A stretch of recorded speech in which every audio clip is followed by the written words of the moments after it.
आपने कहा कि भारत जोड़ो की क्या जरूरत अगर भारत टूटा ही नहीं है। देखिए, भारत में पिछले 8 साल से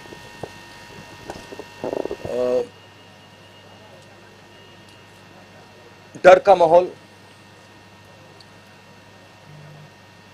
नफरत और हिंसा फैलाई जा रही है। शायद बीजेपी के नेता हिंदुस्तान के किसान से बात नहीं करते हैं, हिंदुस्तान के युवाओं से बात नहीं करते हैं, क्योंकि अगर वो उनसे बात करते तो उनको पता लगता कि हिंदुस्तान के किसान को, हिंदुस्तान के युवा को सामने का रास्ता नहीं दिख रहा है। बेरोजगारी फैल रही है, महंगाई फैल रही है, किसान को सही दाम नहीं मिलता है। ठीक है, तो इस माहौल के खिलाफ खड़े होने के लिए हमने भारत जोड़ो यात्रा शुरू की है और ये कन्याकुमारी से श्रीनगर तक जाएगी। और अगर लोगों को नहीं लगता कि इस यात्रा की जरूरत है तो फिर लाखों लोग बाहर नहीं निकलते। Thank you. राजेश चरापे साकल। पार्टी का क्या एजेंडा रहेगा? भैया, ये आपको कांग्रेस प्रेसिडेंट से पूछना पड़ेगा, खारगे जी से। He is now the president of the Congress party and he is the person who is going to give direction. मेरा लक्ष्य भारत जोड़ो यात्रा पर है।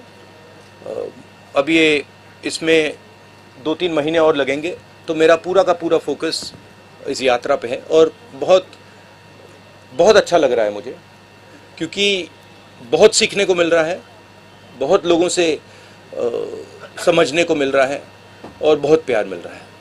नीरज जावड़ेकर, महाराष्ट्र टाइम्स। नीरज जावड़ेकर, महाराष्ट्र टाइम्स। 17 नोव्हेंबर 1933 ला महात्मा गांधी वाडेगावमध्ये होते आणि आज नेमकं त्याच दिवशी राहुल गांधी हा योगायोग आहे, प्लॅनिंग केलं गेलं की सहज झालेला आहे? फिर से बोलिए जरा, ट्राई करता हूँ। 1933 में नहीं, मराठी में। 1933 ला आजच्या दिवशी 17 नोव्हेंबरला महात्मा गांधीची सभा होती वाडेगावला. हां. ते वाडेगाव गाव आहे, तिथेच गाव समजा.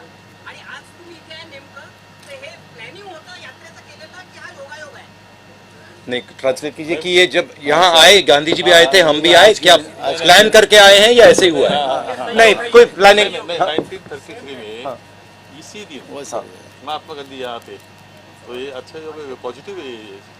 और आप आज यहाँ है 89 ईयर के बाद आप है यहाँ, तो ये तो पॉजिटिव। देखिए, पॉजिटिव बात है। प्लान तो नहीं है, मगर महात्मा गांधी कुछ चीज़ थे और हम कुछ और हैं। मतलब कोई ये कंपैरिजन मत कीजिए प्लीज, ये उनको हमें मतलब ये गलत कंपैरिजन है। No event. Prabodh Deshpande. He is Mahatma Gandhi ने देश को रास्ता दिखाया। महात्मा गांधी ने अपनी पूरी जिंदगी देश के लिए लड़ने में लगा दी, तो कोई कंपैरिजन नहीं। प्रबोध देशपांडे, लोकमत समाचार। लोकसत्ता सॉरी। नमस्कार राहुलजी.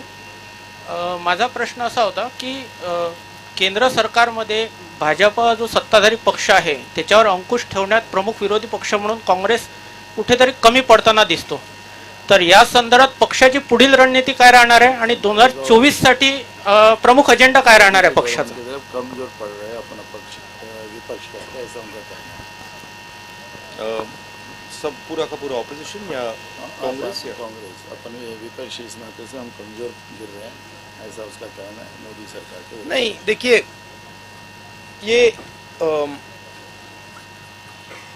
ये जो लड़ाई है इसको सबसे पहले ठीक तरीके से समझना है।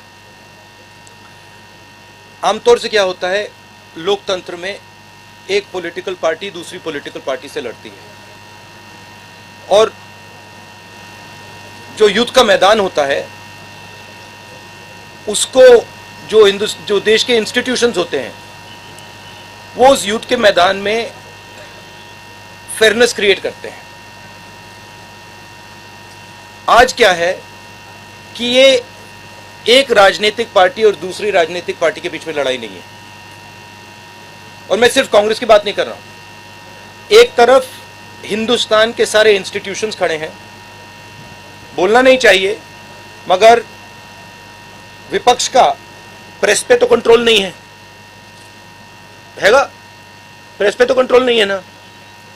तो बीजेपी का प्रेस पे कंट्रोल है, इंस्टीट्यूशनल स्ट्रक्चर पे कंट्रोल है, जुडिशरी पे प्रेशर डालते हैं। तो ये परसेप्शन सच परसेप्शन नहीं है, ये परसेप्शन सुपरफिशियल ऊपर का परसेप्शन है। मगर अगर आप नीचे जाएं और जनता से पूछें तो आपको बहुत एकदम दिख जाता है कि जनता क्या कह रही है और ऊपर परसेप्शन क्या बन रहा है, उसमें फर्क है। संजय खांडेकर, पुणे नगरी।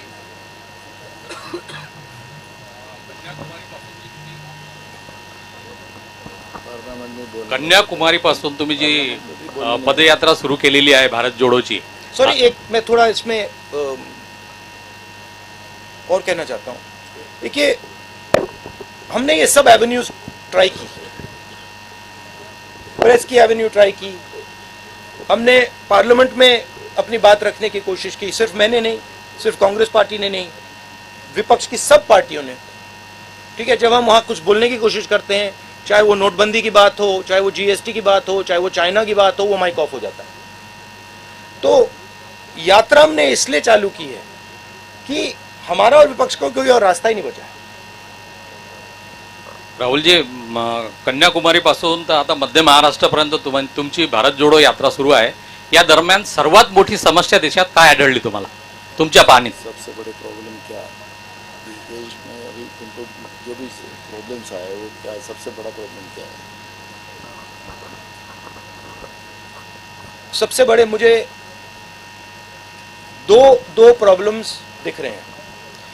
एक प्रॉब्लम है कि युवा को यह भरोसा नहीं है कि उसे रोजगार मिल सकता है, चाहे वो कुछ भी पढ़ ले, किसी भी यूनिवर्सिटी में चला जाए, सर्टिफिकेट मिल जाए, मगर वो आपको गारंटी करके ये नहीं कह सकता कि अगर मैंने इंजीनियरिंग की ट्रेनिंग की है तो मैं इंजीनियर बनूंगा या मजदूरी करूंगा। और ये यूनिवर्सल है, मतलब मुझे जो पढ़ाई कर रहे हैं उनमें से एक युवा नहीं मिला जिसने कहा हाँ मुझ में कॉन्फिडेंस है कि मुझे रोजगार मिल जाएगा। तो ये पहला बड़ा मुद्दा है। उसको अगर आप थोड़ी गहराई से देखें तो उस युवा के माता पिता ने मेहनत करके उसे उसकी शिक्षा के लिए पैसा मोस्टली प्राइवेट प्लेयर्स को दिया है, प्राइवेट इंस्टीट्यूशंस को दिया है। एक तरफ वो दिन भर काम करते हैं, दूसरी तरफ महंगाई बढ़ती जा रही है, और तीसरी साइड जो उनका भविष्य है, उनका जो बेटा हो या उनकी बेटी हो, उसका रास्ता बंद है। तो पहला प्रॉब्लम ये है। दूसरा प्रॉब्लम किसानों का प्रॉब्लम है, जो देश को भोजन देता है, जो प्रोडक्टिव एलिमेंट है हिंदुस्तान में, उसको कोई सपोर्ट नहीं है, उसको कोई मदद नहीं है, उसको सही दाम नहीं मिलता। वो बीमा भरता है, उसको जब आंधी आती है, तूफान आता है, उसको मतलब पैसा नहीं मिलता, कर्जा माफ उसका कभी नहीं होता। तो ये दो बड़े मुद्दे, बड़े प्रॉब्लम्स दिख रहे हैं। और तीसरा जो है जुड़ा हुआ है कि सब लोग ये कहते हैं कि अगर शिक्षा में हमें पैसा देना पड़ रहा है, अस्पतालों के लिए हमें पैसा देना पड़ रहा है, मतलब सरकारी अस्पताल नहीं बचे, सरकारी स्कूल्स कॉलेजेस नहीं बचे। महाराष्ट्र में तो स्कूलों को बंद किया जा रहा है, 20 बच्चों से अगर कम है तो उनको बंद ही करा जा रहा है। तो वो कह रहे हैं कि भैया अगर ये पैसा हम यहाँ डाल रहे हैं, ये जा कहाँ रहा है, किसके हाथ जा रहा है? तो वो इनइक्वालिटी की बात है और सबको मालूम है। मैं किसानों से पूछता हूँ, भैया एक बात बताओ, ये आपका सिलेंडर, गैस सिलेंडर महंगा हुआ, पेट्रोल का दाम बढ़ा, आपके जेब में से पैसा जा रहा है, ये जा कहाँ रहा है? इमीडिएटली आंसर मिलता है, सब जानते हैं। मेघा कोचिक, Z24।